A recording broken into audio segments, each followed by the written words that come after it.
Hello ladies and gentlemen, my name is Mun Larimer. I'm running for President of the United States in 2020. Today's topic is going to be about gun control. But before I get into that, I want to talk about the volume of my voice. I am going to try to speak louder. I've been told that several times. I'm really sorry. I don't like to speak loud. I sound aggressive, I sound mean. I'm very soft-spoken initially. When I joke around, yeah, I get a little bit louder, but when I talk serious, I tend to get a little bit more quieter. Because I have a serious tone, I don't like to get loud. I sound aggressive, I sound mean, and I sound like an individual that you can't converse with.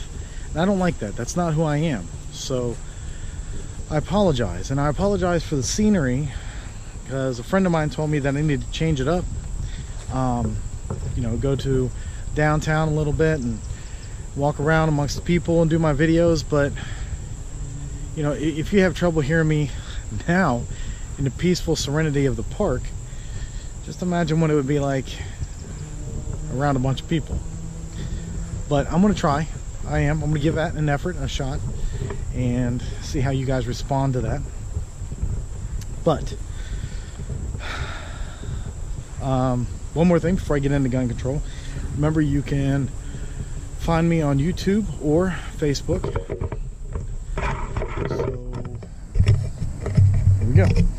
Gun control. I purposely waited for there to be absolutely no real tragedy. We've had some shootings recently,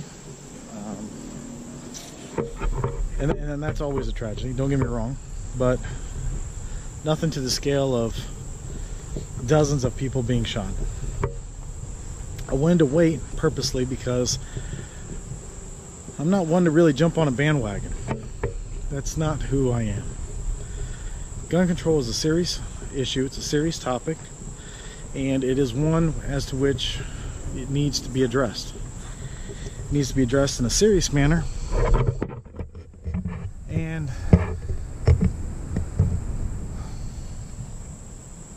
and I'm going to do that. I guess is what I'm really getting at. I'm going to try to keep cheat sheets on me from now on so I can kind of stay on point.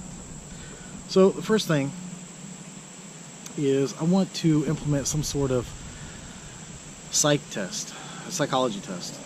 A simple one. People who are overly aggressive or have tendencies to be violent, they shouldn't possess a firearm.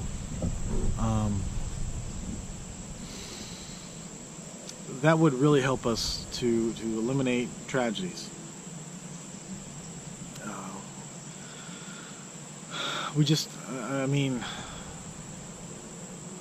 look, I don't know anything about psychology. I don't, you know, basics as much as anybody else.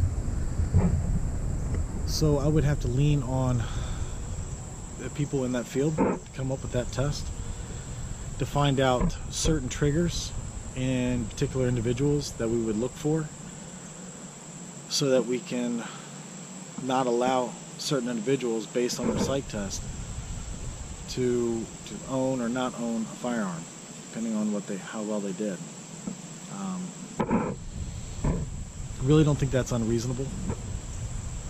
It's definitely a difference as to what we do now, but if you really want to own a firearm, there shouldn't really be that much of an issue. Second is, I want to put a limit on guns both for age and quantity. Now what that means is, for handguns, you need to be at least 18. You can own no more than 7. Rifles, you have to be at least 21, can own no more than 4. And shotguns, you have to be 27 years old and no more than 2 per person. Why? Well, I mean, the question can be given right back to you. Why does an individual need more than 2 shotguns? Why does a person need more than 4 rifles? I only got 2 hands. Why do you really need more than 7 handguns? You don't.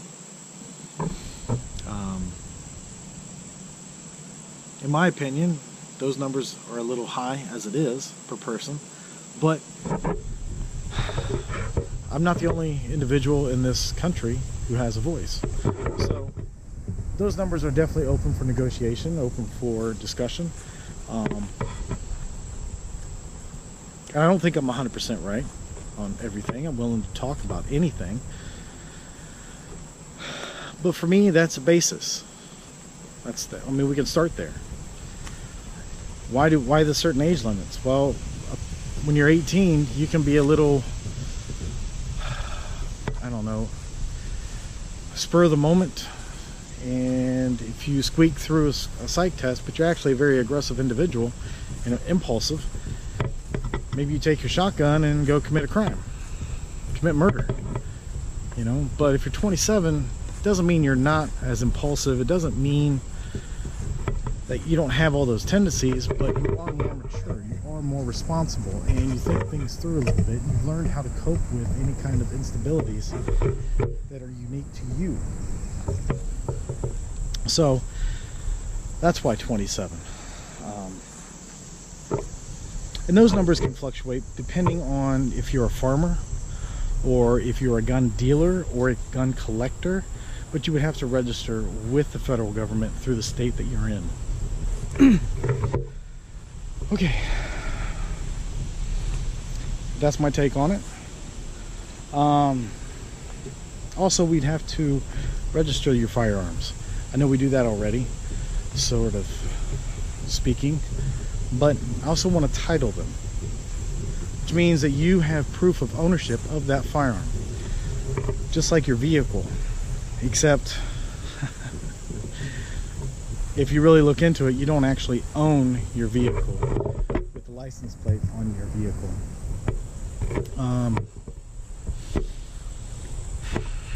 It wouldn't be the same with your firearm. You own your firearm, but it does need to be titled. And like I said, this is just my idea so that we can get gun control under control. So that we know where the guns are. You know, that's real important in the sense that if we recognize teenagers who just graduated high school have an excess of firearms, we can start poking our nose around and asking why. Why do you have 30 rifles? You don't need that many.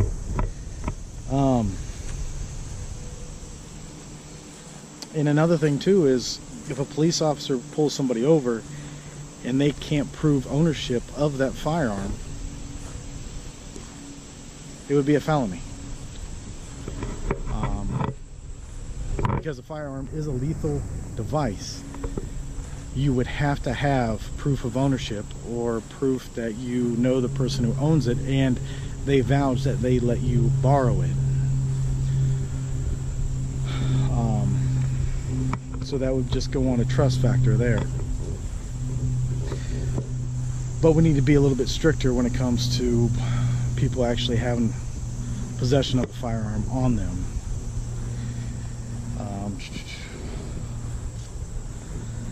That is basically it, as to say that's all I really have. It's not much, but it is different.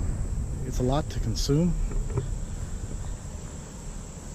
And the very last thing I want to leave with is that, in my opinion, gun ownership is essential and vital to the way of the American life. The reason why this topic is so controversial is because both sides actually are correct.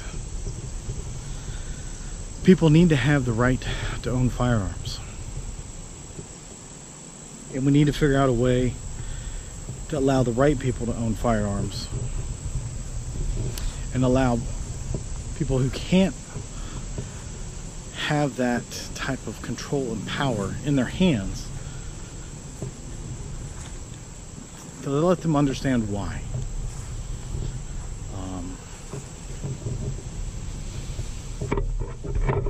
Ownership of a firearm is essential because one of the greatest deterrents that our nation has for other nations not to outright attack us and try to take us over is that so many people, whether you live in the city or you live out in the country, it doesn't matter. So many people have firearms. Many countries are not worried about fighting our military. They don't want to. But I mean, that's what you do in a war, is you fight military to military. It's our people, our citizens, so many of them have firearms. They'll band together, they will work together in ways most nations couldn't even conceive. Couldn't imagine a group of farmers working with a group of people from the inner city. But if we got invaded, it would happen in a heartbeat. It's essential for us to have firearms, to protect our own freedoms, not just from foreign invaders, but from our own government. We've lost control. The purpose of me running for presidency is so that we can regain that control without any type of bloodshed, through cooperation, negotiation, and a sense of compassion for all people. I'm definitely fighting for the average working man and woman, you know, be politically correct. I'm sorry if I offended anybody. But everybody needs to understand that I'm here to fight for them.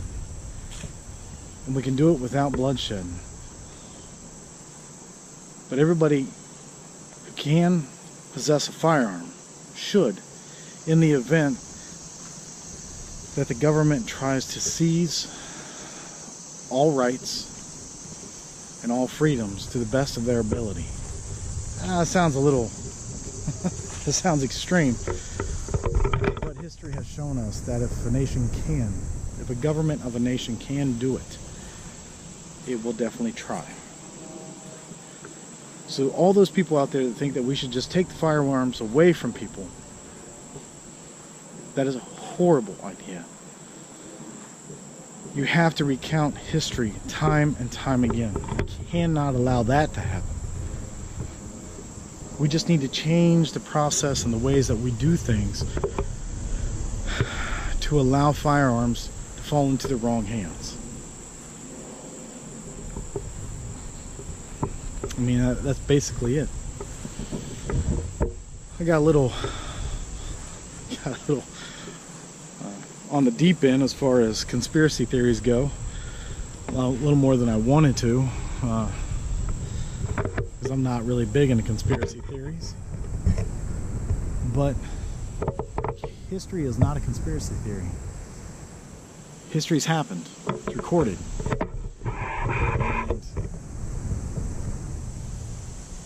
And we need to be careful not to repeat it. So, that is that for my gun control. If there's a topic you'd like for me to discuss, let me know. I am going to try to change up the scenery. I apologize for all the people who don't like the green stuff.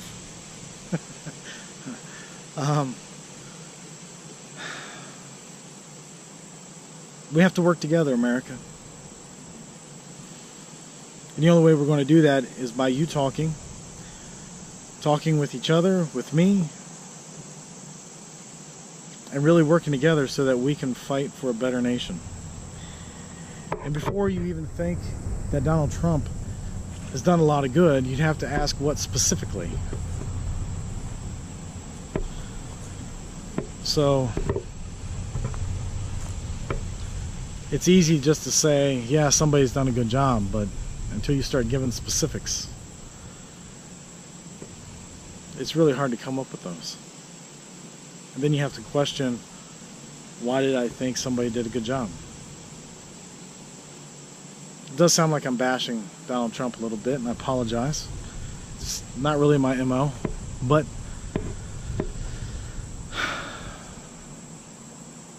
I want to stand out differently because I've given a lot of specifics on a lot of different subjects where it's easy to attack me and attack my ideas because of my specifics. So I don't want to just stand on the sidelines and keep getting attacked, because you don't see it on those comments below, but some people have attacked me. Some people have attacked my ideas. They've done it face to face. A lot of people have commented on the good that I do and that I want to do. But I want it to be known that you're attacking me because you know my specifics. I didn't just say, hey, let's build a wall. I didn't go around and try to ask people to finance it. You know, I come up with universal health care, and I tell you how we're going to finance it. So I may not be perfect in every way or in any way, but at least you know where I stand and how I plan to achieve it. Can you say that about any other candidate or any other idea that comes out of anyone else's mouth who wants to run for president of the United States? Gun control is a very controversial subject. So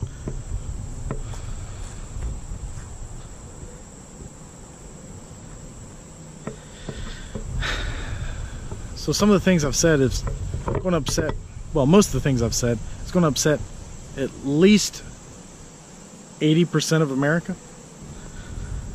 Because at some point you're not going to agree with something I said. Because you have a hard stance either for it or against it. Very few people are in the middle of the road. And they don't understand that if you're going to be in the middle of the road on this subject, we're going to have to do things that are uncomfortable, like taking a psychology test in order to prove that we're not dangerous with a firearm in our hand.